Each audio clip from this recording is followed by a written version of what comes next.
कल्पना कीजिए, एक ऐसा होनहार डॉक्टर जिसने पूरे स्टेट के मेडिकल एंट्रेंस एग्जाम में टॉप किया हो, जिसकी उंगलियां मरीजों की नब्ज टटोलने के लिए बनी थीं, वही हाथ एक दिन दिल्ली के दिल को दहलाने वाला रिमोट ट्रिगर दबाएंगे। अगर एसएसपी संदीप की नजर उस दिन उस छोटे से पोस्टर पर नहीं पड़ती, तो आज दिल्ली की सड़कों पर लाशों का ढेर लगा होता। क्या आप जानते हैं कि दिल्ली से महज 35 किलोमीटर दूर एक ऐसी यूनिवर्सिटी चल रही थी जिसे सरकार टैक्स पेयर के करोड़ों रुपये दे रही थी, लेकिन उसके लॉकर रूम से किताबों की जगह AK-47 और भारी मात्रा में बारूद निकल रहा था। ये कहानी किसी काल्पनिक थ्रिलर से कहीं ज्यादा खतरनाक है। ये कहानी है प्यार, धोखे, कट्टरपंथ और उस खौफनाक ऑपरेशन D6 की, जिसे सिस्टम की नाक के नीचे अंजाम दिया गया। इस पूरी तबाही का केंद्र था उमर उन नबी। 24 फरवरी 1989 को जम्मू कश्मीर के पुलवामा जिले के कोयल गांव में उमर का जन्म हुआ। यह गांव विलेज ऑफ डॉक्टर्स के नाम से मशहूर था, क्योंकि यहाँ लगभग हर घर में कोई ना कोई मेडिकल प्रोफेशनल था। उमर के पिता गुलाम नबी भट्ट एक सरकारी टीचर थे और उनका सपना था कि उमर इस गांव की परंपरा को आगे बढ़ाए। उमर बचपन से ही कुशाग्र बुद्धि का था। साल 2010 में जब उसने Jammu Kashmir common entrance test CET दिया, तो उसने 199.5 मार्क्स के साथ पूरे स्टेट में 28वीं रैंक हासिल की। उसे श्रीनगर के सबसे प्रतिष्ठित गवर्नमेंट मेडिकल कॉलेज GMC में MBBS की सीट मिली। लेकिन यहीं से उसकी जिंदगी ने एक ऐसी करवट ली जिसका अंदाजा उसके माता पिता को भी नहीं था। GMC श्रीनगर में उमर की मुलाकात दो ऐसे चेहरों से हुई जिन्होंने उसे बर्बादी की राह पर धकेल दिया। इरफान अहमद और निसार उल हसन। निसार वहां मेडिसिन का प्रोफेसर था और छात्रों को पढ़ाने के बहाने उनका ब्रेन वॉश करता था। इरफान, जो पैरामेडिकल स्टाफ था, असल में जैश-ए-मोहम्मद और अंसार गजवातुल हिंद का एक बड़ा रिक्रूटर। ये लोग कॉलेज के अंदर ही पढ़े लिखे युवाओं को चुनते थे, क्योंकि उन पर सुरक्षा एजेंसियों को शक नहीं होता था। उमर इनके जाल में ऐसा फंसा कि उसने काफिला-ए-गुरबा जैसे टेलीग्राम चैनल बनाकर कट्टरपंथी प्रोपेगेंडा फैलाना शुरू कर दिया। उमर के साथ मुजम्मिल, शकील, आदिल और मुजफ्फर भी इस गुट का हिस्सा बन गए। ये सब डॉक्टर थे, लेकिन इनका असली क्लिनिक मौत बांटने के लिए तैयार हो रहा था।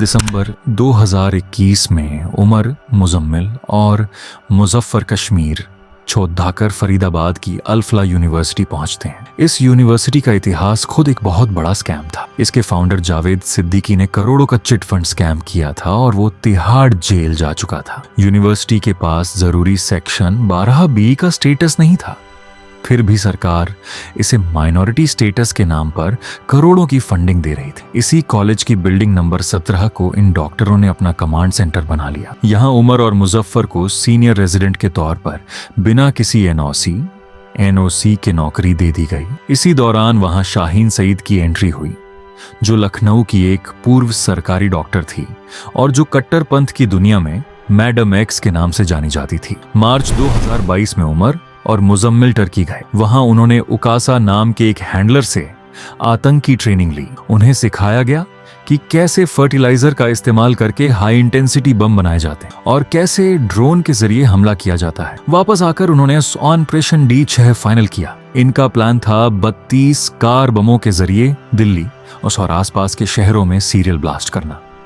मुजम्मिल और शाहीन ने फरीदाबाद के स्थानीय बीज भंडारों से धीरे धीरे 1600 किलो अमोनियम नाइट्रेट और फर्टिलाइजर इकट्ठा किया। ताज्जुब की बात यह है कि बम बनाने के इस सफर के दौरान मुजम्मिल और शाहीन एक दूसरे के प्यार में पड़ गए और उन्होंने फरीदाबाद की एक मस्जिद में गुपचुप निकाह कर लिया। सब कुछ प्लान के मुताबिक चल रहा था, लेकिन अक्टूबर 2025 में एक छोटी सी घटना ने सब पलट दिया। श्रीनगर के नौगाम इलाके में जैश ने कुछ धमकी भरे पोस्टर लगाए थे। SSP GV संदीप चक्रवर्ती की नजर उस पर पड़ डी।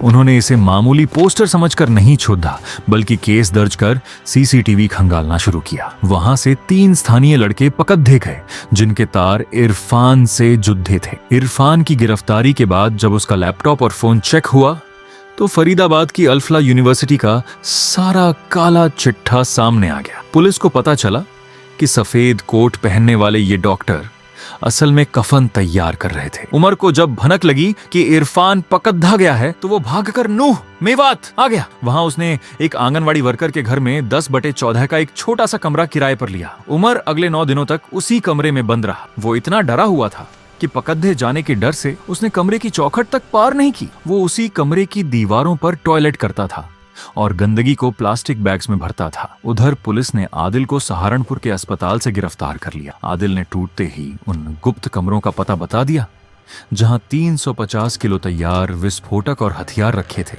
जब पुलिस ने रेड मारी तो वहां अमोनियम नाइट्रेट, पीसने की चक्कियां और मेटल मेल्ट करने वाली फर्नेस मिली। 9 नवंबर 2025 की रात उमर अपनी सफेद i20 कार लेकर नूह से दिल्ली की तरफ निकला। उसने पूरी रात दिल्ली की सड्डे हिचकों, मयूर विहार, इंडिया गेट, आश्रम और कनॉट प्लेस में रेकी की। उमर ने एक एटीएम गार्ड को लालच देकर गाड़ी में बैठाया और रात के अंधेरे में एटीएम से पैसे निकाले। 10 नवंबर की दोपहर 3:29 बजे उसने अपनी कार लाल किले की सुनहरी मस्जिद वाली पार्किंग में लगा दी। वहां उसने 3 घंटे बैठकर बम को असेंबल किया। शाम 6:52 बजे जब लाल किला मेट्रो स्टेशन के गेट नंबर 4 पर सबसे ज्यादा भीड़ थी, उमर ने ट्रिगर दबा दिया। एक जोरदार धमाका हुआ जिसने दिल्ली को दहला दिया।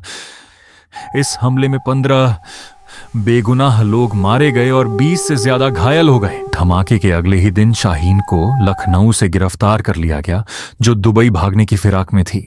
उमर के भाई ने उसका मोबाइल तालाब में फेंक दिया था, लेकिन एनआईए ने उसे बरामद कर लिया। फोन के डेटा से पता चला कि उमर ने मरने से पहले 12 वीडियो रिकॉर्ड किए थे, जिनमें उसने अपनी पूरी साजिश का खुलासा किया था। एनआईए ने उमर के डीएनए का मिलान उसके परिवार से किया और पुष्टि की कि वो वही मास्टरमाइंड था।